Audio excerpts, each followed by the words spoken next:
Congratulations సంగీత. నేను నీకు చెప్పాను కదా, నువ్వు సాధించావు. గ్రేట్. నేనే నీకు థ్యాంక్స్ చెప్పాలక్క. ఇదంతా నీ వల్లనే నేను చేయగలిగాను.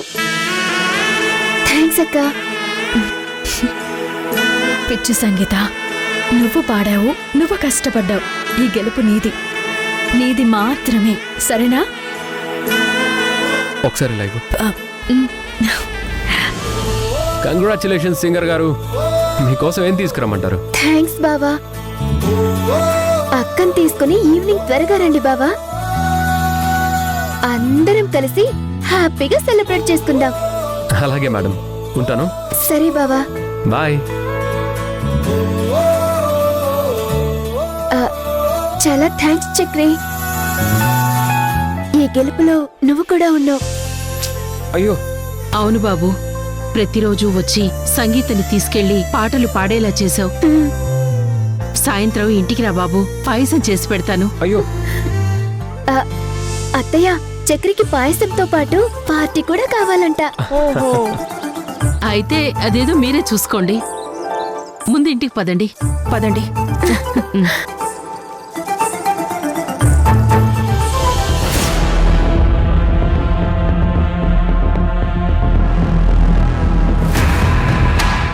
నువ్వు ఈ ఆనందంలో ఉండగానే నిత్య మేడం చెప్పిన పని పూర్తి చేస్తాను.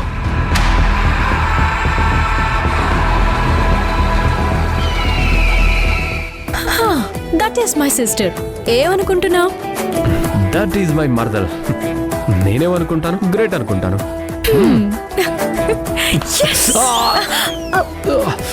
అయ్యో.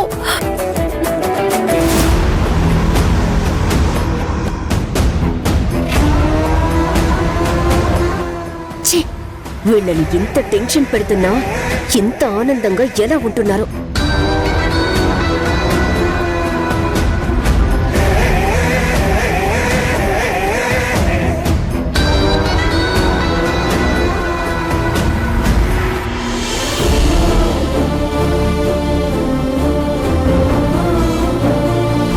ఈరోజు నాకు చాలా ఆనందంగా ఉంది. సంగీత విషయంలో నాన్న ఆశించినట్టు తను మొదటి అడుగు వేసి విజయం సాధించింది. ఇలా నా లైఫ్లో ఒక్కొక్కటి నెరవేరుస్తూ వెళ్తే చాలు.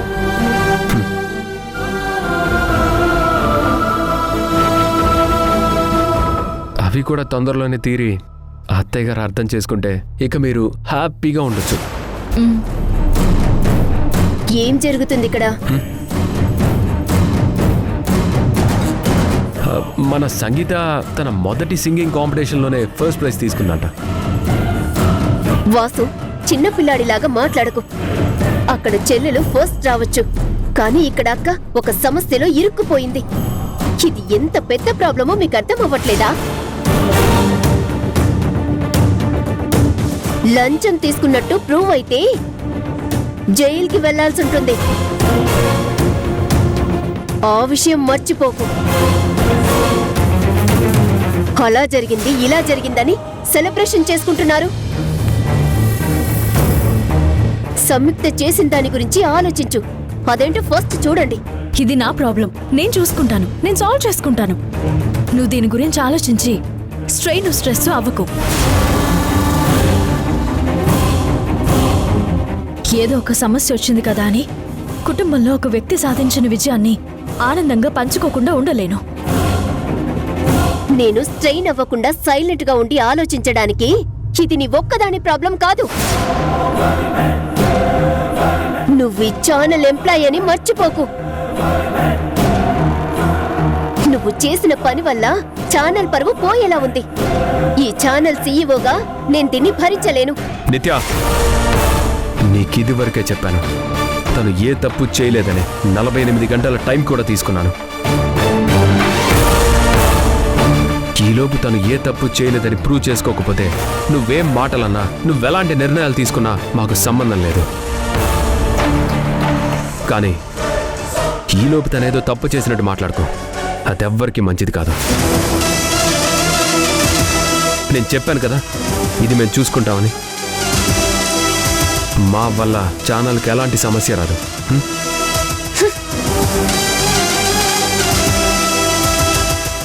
ముందు ఈ సమస్య నుంచి బయటపడాలంటే చరణ్ దగ్గర నుంచి మొదలు పెట్టాలి. అరే వాసు, నాకు చరణీళ్ళు తెలుసు. అయితే త్వరగా వెళ్దాం పదండి. సరే పద పద.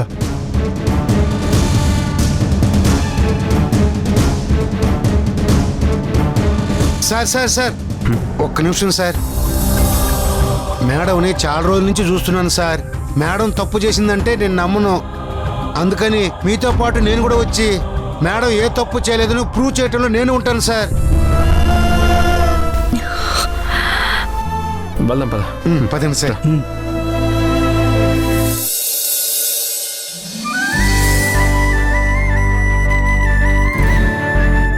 ఆంటీ, మరి నేను బయలుదేరుతాను. అదేంటి బాబు, ఇంటి వరకు వచ్చి బయలుదేరుతాను అంటావేంటి? రా, పాయసం చేస్తాను, తినేసి వెళ్దూ గాని. లేదంటీ, కొంచెం అర్జెంట్ పని ఉంది, నేను ఇంకోసారి వస్తాను. అది కాదు బాబు, ఒకసారి వచ్చి. అత్తయ్య తనకేదో అర్జెంట్ పనుందని చెప్తున్నాడు కదా. నేను తర్వాత మంచి పార్టీ ఇస్తాలే. సరే.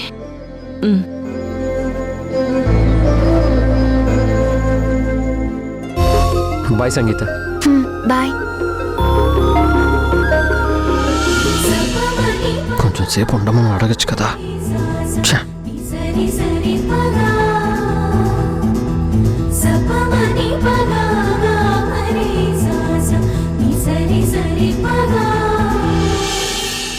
ఆగాగు.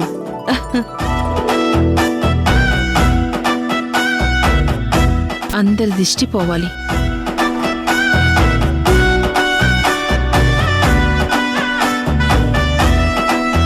లోపలికెళ్ళు.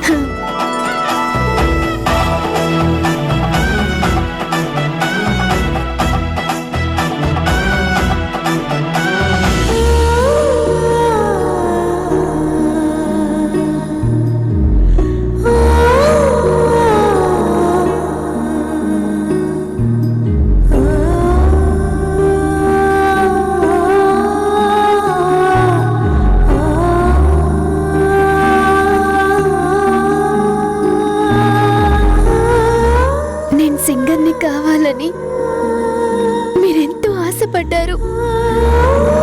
కానీ నేను మొదటిసారి పాటలు పాడి గెలిచినప్పుడు మీరు నా పక్కన లేరు. I love you daddy. మీరు కోరుకున్నట్టు నేను ఈరోజు ఈ కప్పు గెలుచుకున్నాను, కానీ మీరు నా పక్కన లేరు. ఇది మీకోసమే డాడీ, మీకోసమే. Daddy, I miss you so much daddy. చెప్పాను కదమ్మా, మీ నాన్న ఎక్కడున్నా తన ఆశీర్వాదాలు ఎప్పుడూ మీకుంటాయి. ఏం జరుగుతుంది ఇక్కడ? ఏంటది? అక్క, నేను ఈరోజు సింగింగ్ కాంపిటీషన్ లో ఫస్ట్ ప్రైజ్ గెలుచుకున్నానక్క. ఎవడికి ఉపయోగం? ఏం చేసుకుంటావు దాన్ని? అలా అంటావేంటమ్మా, తను ఎంతో కష్టపడి గెలుచుకున్న బహుమతది. మామ్ ఇంట్లో లేకపోయేసరికి ఎవరికి తోచినట్టు వాళ్ళు నాటకాలు ఆడుతున్నారు. నేను నీకు చెప్పాను, ఇలాంటి వద్దు, మామ్కి నచ్చదని. అయినా నా మాట వినకుండా నీకు నచ్చినట్టు నువ్వు చేశావు. రేపు మామ్ వస్తుంది కదా, అప్పుడు ఉంటుంది నీకు. దాన్ని ఫేస్ చేయడానికి రెడీగా ఉండు.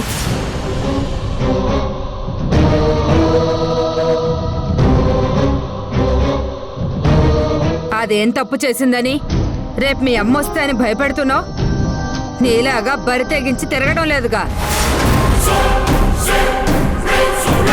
అత్తయ్య గారు, చక్కగా దేవుడిచ్చిన గొంతుతో పాటలు పాడుతుంది తప్ప నీలాగా సిగ్గు ఎగ్గు లేకుండా పొట్టి పొట్టి బట్టలు వేసుకుని ఊరందరికీ చూపించుకుంటూ తిరగడం లేదుగా. అత్తయ్య గారు, దయచేసి మీరు కాస్త ఆగండి. ఏంటే ఆగేది? ప్రతిసారి నా నోరు మూపిస్తున్నావు. ఇప్పుడు ఆ పిల్ల ఏం తప్పు చేసిందని దాన్ని అంతలా బెదరగొడుతుంది? ఎప్పటికప్పుడు ఎవరు చేస్తున్న తప్పుల్ని వాళ్లకు చెప్పకపోతే వాళ్ళకెలా తెలుస్తుందనుకున్నావు? చూడు, రేపు మీ అమ్మొచ్చి దాన్నేమైనా అనాలి, అప్పుడు నీ తాట తెస్తా. ఏమనుకుంటున్నావు? ఈవిడ గారేమో అర్ధరాత్రి వరకు ఆడమగ తేడా లేకుండా తిరగొచ్చు. కాని చెల్లెలు ఒక పోటీలో గెలిచొస్తే అభినందించాల్సింది పోయి బెదిరిస్తోంది. చూడు, నువ్వు ఎదుటి వాళ్లకు నీతులు చెప్పే ముందు నిన్ను నువ్వు చూసుకో. నువ్వెన్ని తప్పులు చేస్తున్నావో తెలుస్తుంది.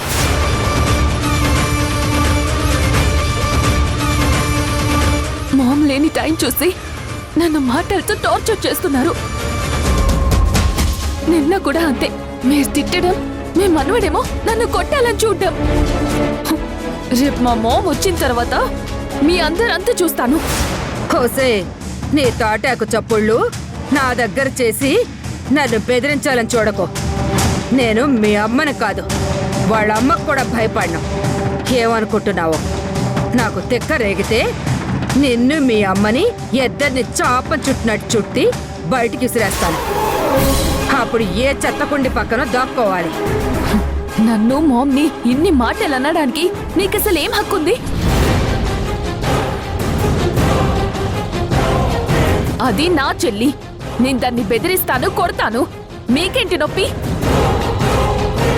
నేనెలా ఉండాలి, ఎలాంటి బట్టలు వేసుకోవాలి, ఎప్పుడు ఇంటికి రావాలి అనేది నా చాయిస్. మధ్యలో మీకేంటి నొప్పి? మైండ్లెస్. సౌందర్య, ఎవరితో ఎలా మాట్లాడుతున్నావమ్మా?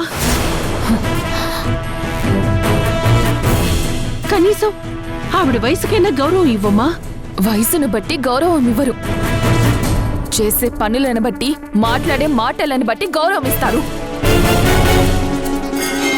అలా అయితే నువ్వు చేసే పనులకు, నీ మాటలకు నిన్ను ఎప్పుడో బయటికి గెంటేయాలి. నా కోడలు అమాయకురాలు కాబట్టి మీరంతా మంచివాళ్ళని నమ్ముతూ తన భుజాల మీద మోస్తుంది. నాలాంటిదైతే ఎప్పుడో మీరు ఎక్కడి నుండి వచ్చారో అదే రోడ్డు మీదకు పంపించేదాన్ని. ఏమన్నావు? ఏదెప్పుడు చేయాలో నీ ఇష్టమా? నీ ఇష్టాలు నా ఇంట్లో నడవు. నీకు నీ ఇష్టం వచ్చినట్టు బతకాలంటే ఇక్కడి నుంచి బయటికి వెళ్ళు. అర్థమైందా?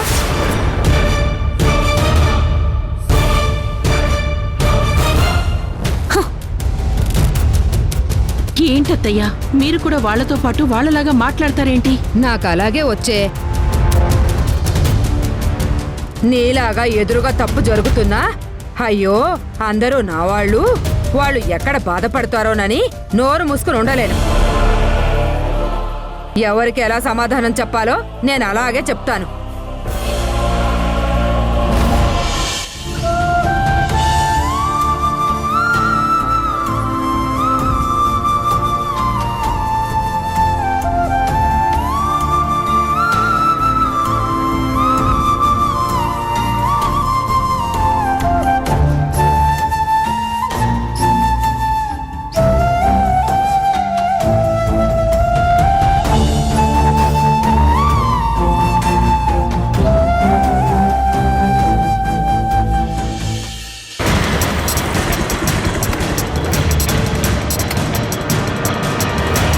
అరే వాసు, ఇదేరా చరణిల్లు. సరే, మీరిద్దరు ఇక్కడే ఉండండి. నేను దాన్ని వెళ్ళి మాట్లాడొస్తాను. సరే సార్. పద.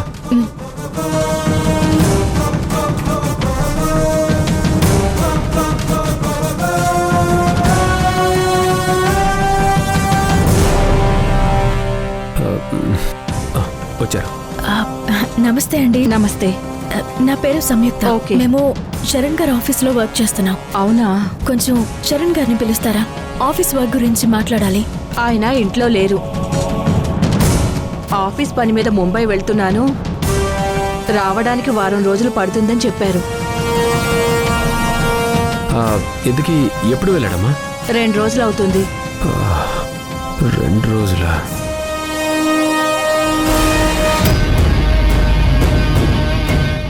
అవును, మీరు చరణ్ వాళ్ళ ఆఫీస్ వాళ్లే కదా? ఆయన ముంబై వెళ్ళిన విషయం మీకు తెలీదా?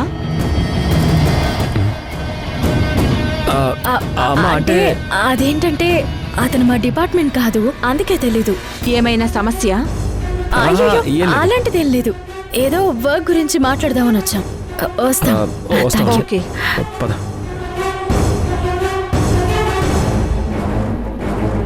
రే వాసు ఏమైందిరా? చరణ్ ఆఫీస్ పని మీద 2 రోజుల క్రితమే ముంబై వెళ్ళాడని చెప్తుంది. వారం రోజుల వరకు రాడంట. అసలు చరణ్కి మనం ఎలాంటి ఇన్ఫర్మేషన్ ఇవ్వలేదు కదా. ఆ, ఇంట్లో వాళ్ళకి అబద్ధం చెప్పి ఎక్కడికి వెళ్ళుంటాడు? ఇదంతా చూస్తుంటే ఎవరో మాస్టర్ ప్లాన్ వేసి మనల్ని ఇరికించాలని చూస్తున్నారు.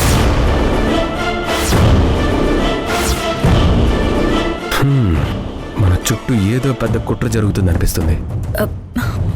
అసలు ఎవరై ఉంటారు?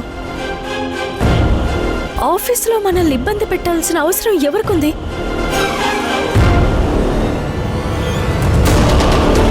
మన ప్రశ్నలన్నిటికీ సమాధానం దొరకాలంటే ముందు మనం చరణ్ని ట్రేస్ చేసి పట్టుకోవాలి. రే జై, ఒకసారి చరణ్కి కాల్ చేయి. మీరు కాల్ చేస్తున్న నంబర్ ప్రస్తుతం స్విచ్ ఆఫ్ చేయబడింది. దయచేసి మళ్ళీ ప్రయత్నించండి.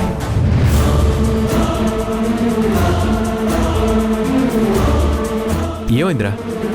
ఆ, చరణ్ ముంబై వెళ్ళి స్విచ్ ఆఫ్ చేస్తే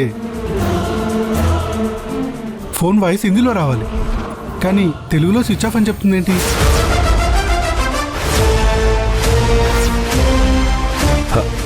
అవును అవును కదా. ఆ, అంటే చరణ్ ఇక్కడే ఎక్కడో ఉన్నాడు. సార్ గుర్తొచ్చింది. చరణ్ గారు 2 రోజులకు ముందు ముంబై వెళ్ళటం ఏంటి సార్? నిన్న మన ఆఫీస్కి వచ్చారు. ఏంటి, నిన్న చరణ్ ఆఫీస్కి వచ్చాడా? అసలు ఏం జరిగిందో కరెక్ట్గా చెప్పు. నిన్న ఆఫీస్ టైం అయిపోయాక అందరూ వెళ్ళిపోయాక నేను కూడా అన్ని సర్దుకుని లైట్స్ ఆఫ్ చేసే టైంకి వచ్చారు సార్. వచ్చి కంగారుగా ఏదో ఫైల్ కావాలని మొత్తం వెతికారు. అలా వెతికి వెతికి ఏదో ఒక ఫైల్ తీసుకుని వెళ్ళిపోయారు సార్. వెళ్ళిపోయాడా? అయితే పదండి, వెళ్ళి మనం సీసీ కెమెరా చెక్ చేద్దాం. అప్పుడు అసలు విషయం ఏంటో అని తెలుస్తుంది. పదండి సార్, పదండి.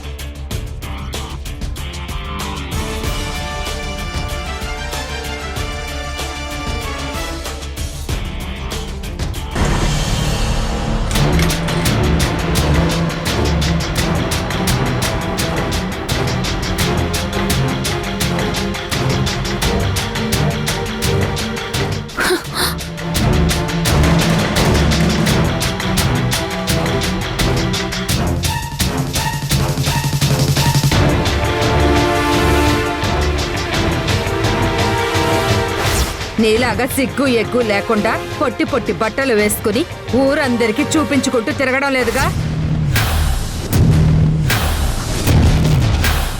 రేపు మీ అమ్మొచ్చి దాన్నేమైనా అనాలి, అప్పుడు నీ తాట తెస్తా. ఏమనుకుంటున్నావు?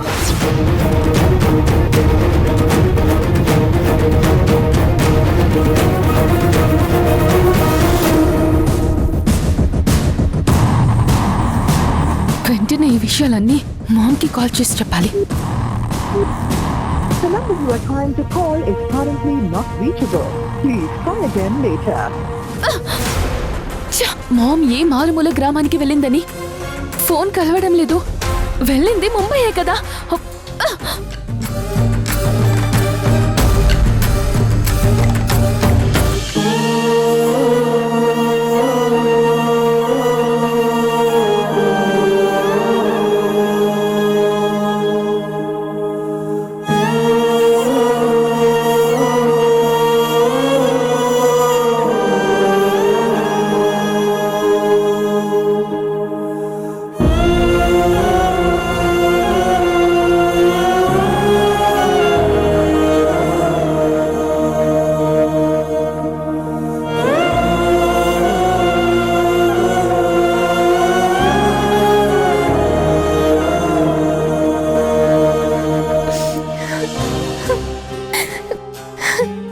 సంగీత, నువ్వేం భయపడకమ్మా. సౌందర్య చెప్పినట్టు మీ అమ్మ నిన్ను ఏమీ అనదు. నువ్వు పాటల పోటీలో గెలిచినందుకు నిన్ను మెచ్చుకొని నీకు ముద్దు కూడా పెడుతుంది. కావాలంటే రేపు చూడు. నిజమా అత్తయ్య? సౌందర్య కన్నట్టు మమ్మీ నన్ను కోపడదు కదా? నేను చెప్తున్నాను కదా, ఏమీ కాదు. చాలా థ్యాంక్స్ అత్తయ్య. సరే, నువ్వెళ్ళి అక్కకి ఏమైనా తింటానికి కావాలేమో అడిగిరమ్మా. నేనా? అదేంటి, దీనికి అక్క దగ్గరికి వెళ్ళవా? మీరు చిన్నప్పటి నుంచి ఎన్నిసార్లు గొడవ పడలేదు, ఎన్నిసార్లు మాట్లాడుకోలేదు? అలాగే అత్తయ్య, ఇప్పుడే వెళ్ళి అడిగొస్తాను.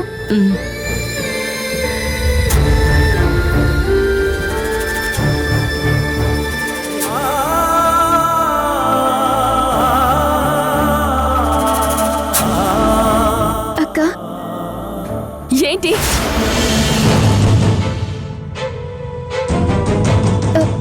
అది అత్తయ్య నీకు తినడానికి ఏమైనా కావాలేమో అని కనుక్కొని రమ్మని చెప్పింది.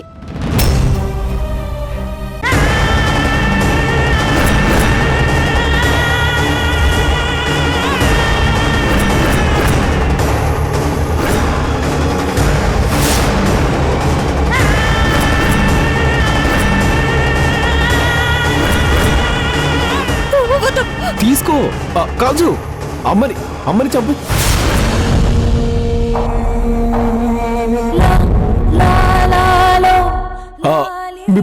మీ బావని చంపు. చంపు. ఏయ్, అమ్మని కలుస్తావా బావని కలుస్తావా?